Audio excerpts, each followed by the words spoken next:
نحمده ونصلي على رسول الكريم اما بعد فاعوذ بالله من الشيطان الرجيم بسم الله الرحمن الرحيم يا أيها الذين آمنوا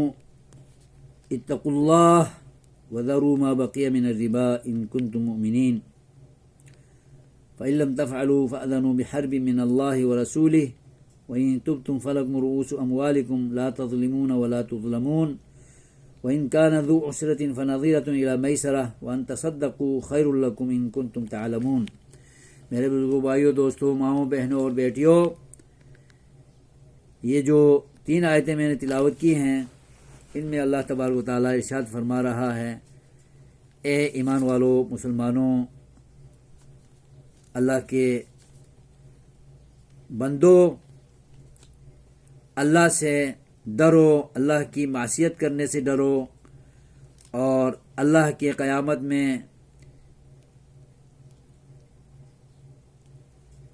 دیے جانے والے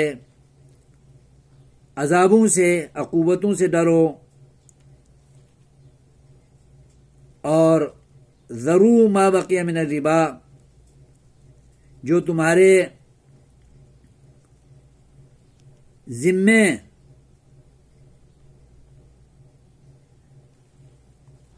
سود کی بقایا جات ہیں،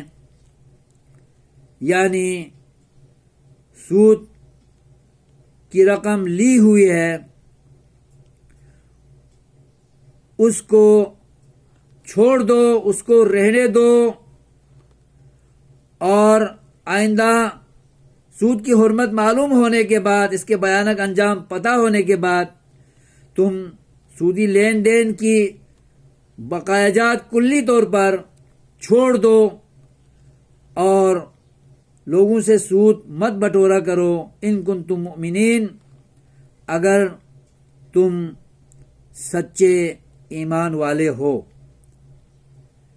تو مسلمانوں کی ذمہ داری ہے، مومنین کی ذمہ داری ہے کہ وہ ایمان لانے کے بعد اللہ اور رسول کی اطاعت کریں، لین دین اللہ رسول کی تعلیمات کے مطابق کریں، اور حلال حرام کے پہلو پر چلتے ہوئے حلال کو اپنانے کی کوشش کریں اور حرام سے بچنے کی کوشش کریں، اور سود کی جمیع اقسام، چاہے ربا الفضل ہو، ربا النسیئہ ہو، اور وزن میں، مقدار میں زیادہ وصول کر کے کوئی سامان بٹورا جا رہا ہو تبادلے کی صورت میں، وہ بھی حرام ہے، اسے بھی چھوڑ دو، اور اس سے بھی توبہ کر لو، آئندہ نہ کرنے کا عہد کرو، اور اگر قرضہ دے کر اضافی رقم وصول کی جا رہی ہے، یا چیز ادھار دے کر ادھار کی مہلت دینے پر اضافی رقم نقد کے بجائے ادھار کی زیادہ وصول کر رہا ہے، تو ایسی لین دین سے بھی توبہ کرو، ایسی لین دین سے بھی رکو، اگر ایمان دل میں ذرہ برابر ہو تو مسلمانوں کو اللہ رسول کے منع کیے ہوئے پہلو جات سے روکنا چاہیے۔ دوسری آیت میں اللہ تبارک و تعالیٰ ارشاد فرماتا ہے کہ اگر تم نے سودی بقایا جات کو لینے دینے سے توبہ نہیں کی تو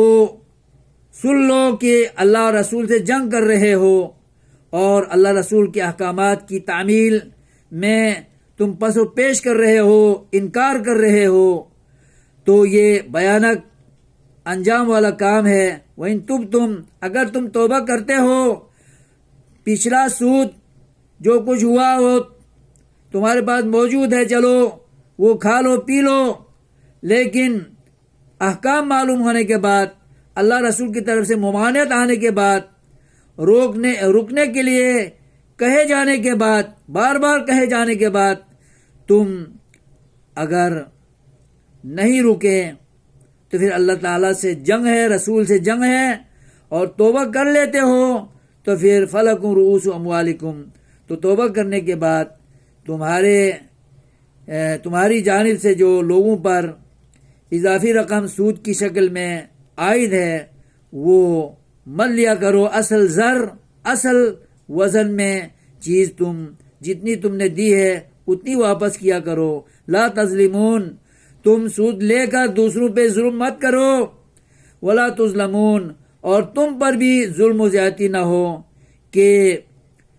وہ تمہاری اصل رقم بھی روک لے. یہ بھی ظلم ہے. تمہارا سود لینا ظلم ہے اور لوگوں کا اصل زر بھی کم کر کے واپس کرنا یہ بھی ظلم ہے. ایسا بھی نہیں ہونا چاہیے. آخر میں اللہ فرما رہا ہے کہ اگر کوئی تنگ دست ہے، قرضہ لینے والا، ادھار چیز لینے والا، تو فنظیرۃ الی میسرہ، قیمت میسر آنے تک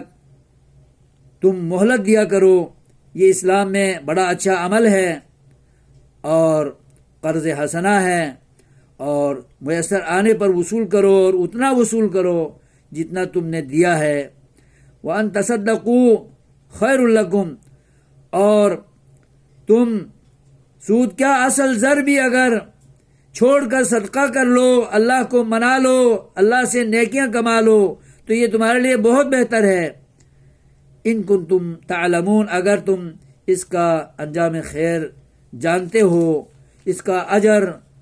تمہیں معلوم ہو کہ تمہیں کتنا اجر ملے گا، کتنا ثواب ملے گا، اللہ تم پر کتنا خوش ہوگا، اس کا تمہیں علم ہو جائے تو پھر تم سود لینا تو کجا، تم تو اصل زر بھی اس کی حقیقت اور اجر و ثواب زیادہ ہونے کو معلوم ہونے کے بعد تم اصل زر بھی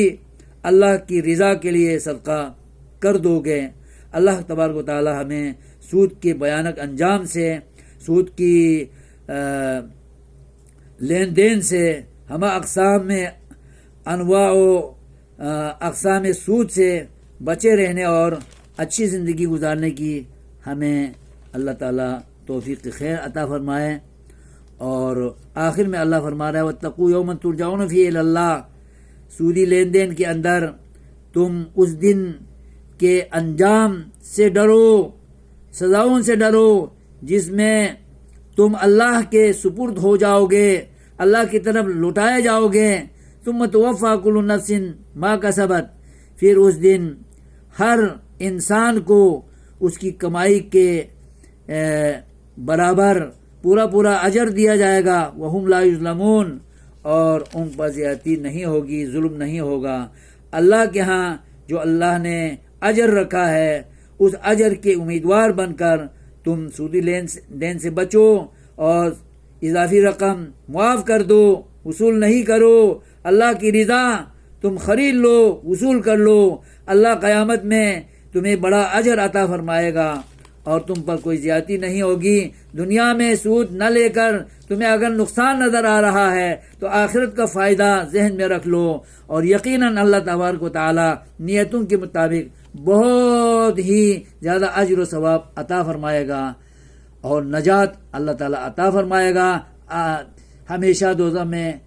رہنے سے اللہ تعالی بچائے گا. یہی کامیابی ہے. والسلام علیکم ورحمۃ اللہ وبرکاتہ.